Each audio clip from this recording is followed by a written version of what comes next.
جو تصویر یاد ہے. جیسے بہت سارے میڈیا والے کہتے ہیں کہ ایران تباہ ہو گیا، برباد ہو گیا، یہ پران برباد، وہ پران برباد، اور وہ جھوٹا 7 سمندر پار بیٹھا ہوا بولتا کہ ہم نے یورینیم تباہ کر دیا، ہم نے یہ تباہ کر دیا، میں نے وہ تباہ کیا. بندر جب یورینیم تباہ کر ہی دیا تو پھر اب جان تو کر رہا. جس وجہ سے تم ایران کو برباد کرنا چاہتا ہے کہ ایٹم بم بنا دیا، اب تم بولتا ہے کہ ہم نے بم گرا کے ایٹم بم کے سارے پلان کو ہم نے ختم کر دیا. ختم کر دیا تو پھر لڑائی کس بات کی ہے؟ اس کا مطلب ہے کہ میڈیا والا جھوٹ بولتا ہے اور جو بات سچی ہے اس کو دباتا. سچی بات یہی ہے، لوگ پاگل نہیں ہیں دنیا کے. جو امریکہ اور اسرائیل والا بولا تھا کہ ہم 4 دن میں ایران کو تباہ کر دیں گے، آج 2 مہینے ہونے والے ہیں. امریکہ اور اسرائیل کے ناک میں دم کر دیا ایران نے. اس کا مطلب ہے کہ وہ ذلیل اور رسوا ہو گیا. ساری دنیا نے جان لیا جس کا غرور چائنا اور روس نہیں توڑ سکے، اس مہاشکتی کا غرور ایران کے نوجوانوں نے توڑ کے رکھ دیا. بات سچی یہ ہے. اب ناچنا ہندوستان کے چند میڈیا والے ناچ کر کے ایران کا وناش ہو گیا، ایران تباہ ہو گیا. اسی طریقے سے کچھ میڈیا والے اسلام کے خلاف، مسلمان کے خلاف، قرآن کے خلاف یہ ناچتے ہیں. مگر ابھی 4 دن پہلے امریکہ میں 10 سال سے ایک مولانا رہتے ہیں، وہ میرے مدرسے میں آئے تھے. میں نے اپنے بچوں کے سامنے ایک ان کی اسپیچ دلوائی تھی. میں نے کہا کہ ہمارے مدرسے میں آج سے 20 سال پہلے پڑھے تھے بیسک، پھر وہاں سے نکل کے اتر پردیش کے مدرسوں میں گئے، پھر وہاں سے مصر گئے. پڑھنے کے بعد ابھی امریکہ میں ایک بہت بڑی مسجد کے امام ہیں اور بہت قابل آدمی ہیں. میں نے ان سے کہا کہ ہمارے بچوں کے سامنے آپ اسپیچ دیجئے، ان کو موٹیویٹ کیجئے، ان کو حوصلہ دیجئے. بچے نروس ہیں مدرسے میں پڑھنے کے بعد ہم کیا کریں گے، آگے ہمارا مستقبل کیسا رہے گا، مسجد کا امام مؤذن بنیں گے.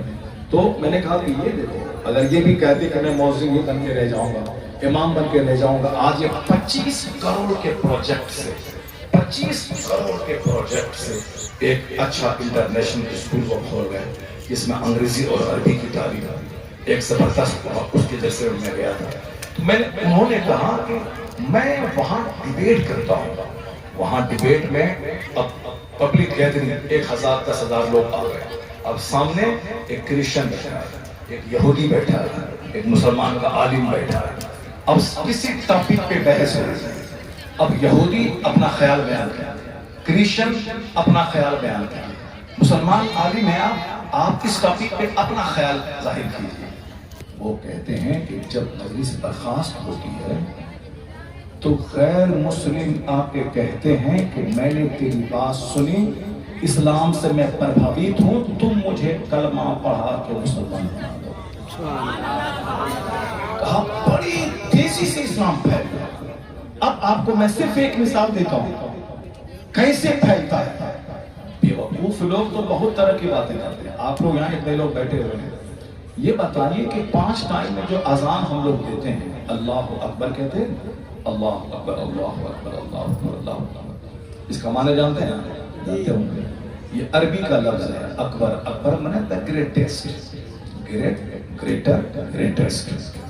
اللہ سب سے بڑا، گریٹ معنی بڑا، گریٹر معنی اس سے بڑا، گریٹسٹ معنی سب سے بڑا. اللہ اکبر، اللہ سب سے بڑا، یہ اعلان ہوتا ہے اللہ سب سے بڑا. لیکن پڑھا لکھا انجینئر ڈاکٹر اس کو کہتے ہیں پڑھا لکھا، جو انجینئر پل میں کمزور سامان لگا دے اور ہزاروں آدمی کی جان لے لے، وہ پڑھا نہیں، جانور سے بدتر ہے. جو ڈاکٹر پیتھولوجی ٹیسٹ کے نام پہ رات میں دلالی کھائے، نارمل ڈیلیوری کو سیزرنگ کر دے، وہ ڈاکٹر ہے.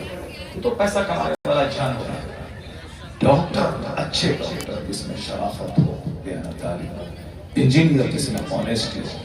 وہ علم دنیا سے ختم ہو رہا ہے، خالی ڈگری بڑھ رہی ہے، ڈگری دھاری، ساکشر بڑھ رہا ہے، شکشت کہاں بڑھ رہا ہے.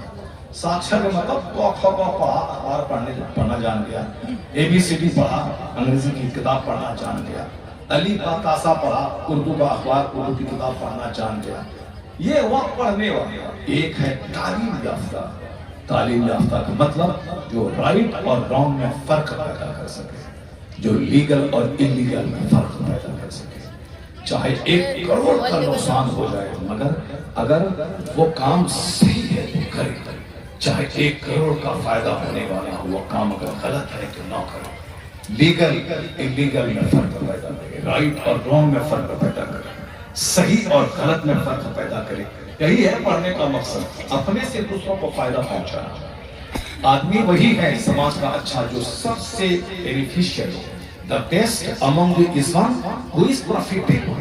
تم میں سب سے اچھا آدمی وہ ہے جو اپنے سے دوسروں کو فائدہ پہنچائے، زبان سے فائدہ پہنچائے، ہاتھ سے فائدہ پہنچائے، کلام سے فائدہ پہنچائے، اپنی کتاب سے فائدہ پہنچائے، اپنے آؤٹ لک سے فائدہ پہنچائے، قرض لے کے فائدہ پہنچائے، دوسروں کا غم سن کے فائدہ پہنچائے، دوسروں کے ساتھ بیٹھ کے فائدہ پہنچائے، دوسروں کے دسترخوان پہ بیٹھ کر کے دل کو خوشی عطا کرے.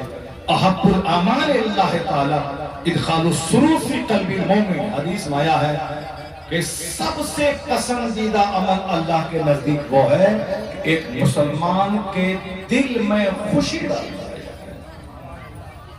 آج کل 90% آدمی ایک مسلمان کے دل میں غم ڈالنا چاہتا ہے.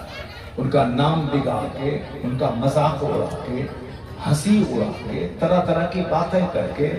اگر وہ مالدار ہے تو کہنا ہے اس کا باپ تو میرے گھر میں گائے چراتا تھا.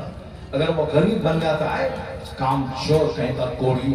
غریب ہے تو غربت کا مذاق، مالدار ہوا تو حسد اور چڑھنے کی وجہ سے اس کی حالت کا مذاق. ذرا غریب پیسہ کر کے حج کو جا رہا ہے، 900 چوہا کھا کے دلی حج کو چلی گئی. یعنی کچھ نہ کچھ بولتے رہتے، تکلیف پہنچانا.